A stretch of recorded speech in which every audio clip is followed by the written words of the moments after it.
ومن داخل كلية الآداب بنستأنف معا رصد الأنشطة الطلابية واللي تمت خلال هذا العام. بنتعرف بيك. اسمي تقى تامر، فرقة تانية في كلية آداب قسم علم نفس. في أنشطة كتير جدا في كلية آداب، على رأسها المسرح.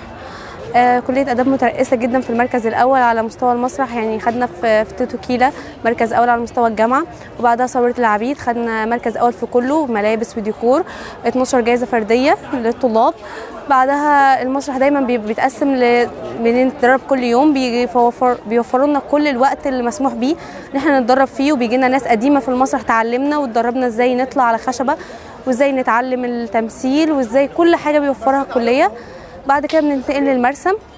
المرسم ده مكان بنتدرب فيه على الرسم، مش مقتصر على الرسم بس، لا بالعكس، فيه رسم وفيه اركت وفيه فن الحفر على المرايه، بنتعلم فيه حاجات كتير جدا. وبيقسموا الايام الاسابيع على ورش، لكل يوم معين في نشاط معين بتتدرب عليه.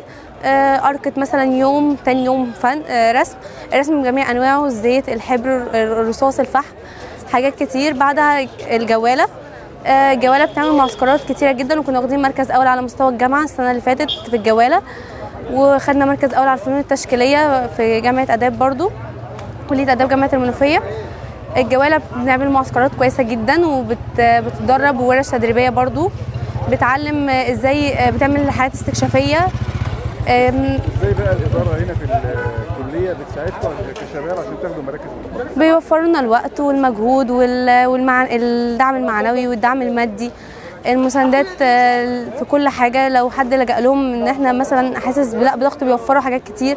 دكتور اسامه ودكتور عادل شاويش بينزلوا لنا دايما المسرح يتصوروا معانا ويشجعونا ويتفرجوا على المسرحيات من اولها لاخرها، وبيبقى في دايما دعم منهم ان هم بيشكرونا على الحاجات اللي احنا بنعملها.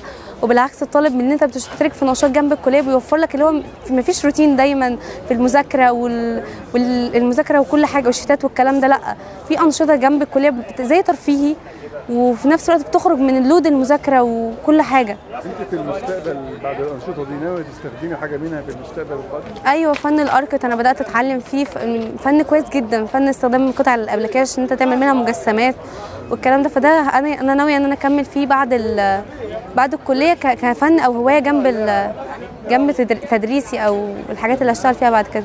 شكرا يا تقى، ونتمنى لك التوفيق ان شاء الله في القادم.